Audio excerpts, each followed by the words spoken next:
अभी सबसे पहले हम चल रहे हैं तनोट माता मंदिर में दर्शन के लिए, जिसका डिस्टेंस जैसलमेर रेलवे स्टेशन से लगभग 127 किलोमीटर्स का है। इस रास्ते को क्रॉस करने के लिए हमें अपने प्राइवेट व्हीकल की सहायता लेनी होती है। अगर आप चाहें तो स्कूटी या बाइक रेंट पर ले सकते हैं, या फिर अगर आप चाहें तो टैक्सी या कैब बुक करके भी तनोट माता मंदिर तक पहुंच सकते हैं। एक्चुअल में इस रास्ते पर पब्लिक ट्रांसपोर्ट बहुत कम अवेलेबल हो पाते हैं, इस वजह से प्राइवेट साधन होना एक अच्छा ऑप्शन रहता है। अभी तनोट माता मंदिर जाने वाले रास्ते पर हम एक पॉइंट पर रुके हैं। यहाँ पर एक गांव भी है जिसका नाम है रणाऊ। इस स्थान पर हम इसलिए रुके हैं क्योंकि यहाँ से रियल डेजर्ट देखा जा सकता है। अभी आप हमारे साइड में देखेंगे तो आपको सिर्फ रेत ही रेत यहाँ पर नज़र आएगी, दूर दूर तक सिर्फ रेगिस्तान है।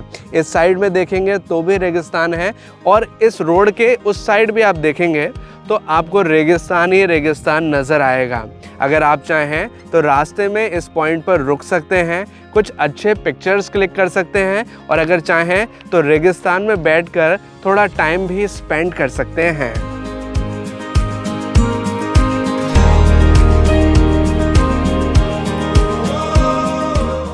अब तनोट माता मंदिर के पास में हम पहुंच चुके हैं। यहाँ तक पहुंचने में हमें लगभग 2 घंटे का समय लगा है। तनोट माता मंदिर के टाइमिंग्स के बारे में बात करूँ तो वो यहाँ पर बोर्ड पर मेंशन किए गए हैं। अगर बात करें मंदिर के ओपनिंग एंड क्लोजिंग टाइम्स के बारे में तो मंदिर सुबह 4:30 बजे ओपन हो जाता है और रात को 9:30 बजे तक ओपन रहता है, लेकिन समर्स के टाइम थोड़े अलग हैं, और जो आरती के टाइम है वो भी इस बोर्ड पर मेंशन किए गए हैं। अब तनोट माता मंदिर के पास में हम पहुंच चुके हैं। ये है मुख्य मंदिर माता का। तनोट माता मंदिर के इतिहास से जुड़ी कुछ जानकारी मैं आपके साथ शेयर करना चाहूँगा। 1965 में जब भारत पाकिस्तान का युद्ध हो रहा था तो पाकिस्तान ने तनोट माता मंदिर और इसके आसपास के एरिया में लगभग 3000 बम गिराए थे। लगभग 450 बम मंदिर के प्रांगण वाले क्षेत्र में गिरे थे, लेकिन एक भी बम फटा नहीं, माँ के आशीर्वाद से। इसी के साथ ही 1971 में भी भारत पाकिस्तान का युद्ध हुआ, जिसमें भारतीय सेना ने पाकिस्तानी सेना पर विजय प्राप्त की, और ये सब हो पाया माँ के आशीर्वाद से। तनोट माता मंदिर की केयर BSF द्वारा की जाती है, जो कि है बॉर्डर सिक्योरिटी फोर्स। तनोट माता मंदिर में दर्शन के लिए कई सारे श्रद्धालु आते हैं। जैसे कि अभी आप आसपास के एरिया में देखेंगे तो आपको कई सारे श्रद्धालु नज़र आएंगे जो कि बहुत दूर दूर से माँ के दर्शन के लिए आते हैं।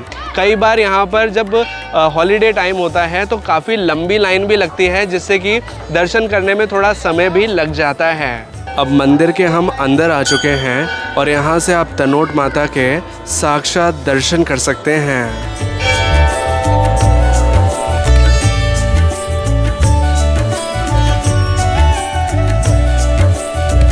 मंदिर के अंदर आज भी न फटने वाले बम रखे हुए हैं, जो कि पाकिस्तान ने इंडिया पर चलाए थे, जिन्हें भी यहाँ देखा जा सकता है।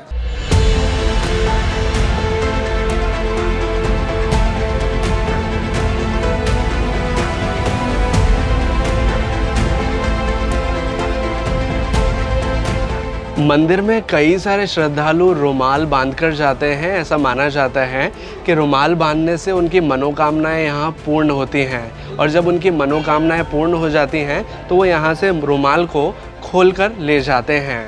तनोट माता मंदिर के पास में ही एक ऑफिस बना हुआ है, जहां पर बॉर्डर पर जाने के लिए निःशुल्क पासेस मिलते हैं। अगर आप भारत पाकिस्तान के बॉर्डर को देखना चाहते हैं, वहां जाना चाहते हैं, तो निःशुल्क पास आप यहां से ले सकते हैं। लेकिन यहां पर एक छोटा सा फॉर्म है जिसे आपको फिल करना होता है, और अपनी IDs यहां पर शो करनी होती है। उसके बाद आपको यहां से पास दिया जाता है। बॉर्डर पास लेने का समय दोपहर 3:30 बजे तक ही रहता है, तो अगर आपको बॉर्डर पास लेना है तो इस समय से पहले ही आपको ये पास लेना होगा। तनोट माता मंदिर के बाहर एक लोकल मार्केट है, जहाँ पर कई सारी खाने पीने की दुकानें हैं। अगर आप चाहें तो कुछ फूड आइटम्स यहाँ से ट्राई कर सकते हैं। मंदिर के बाहर कई सारी ऐसी दुकानें हैं जहाँ पर इंडियन आर्मी जैसी पोशाक भी मिलती है, जिसे भी अगर आप चाहें तो यहाँ से परचेज़ कर सकते हैं।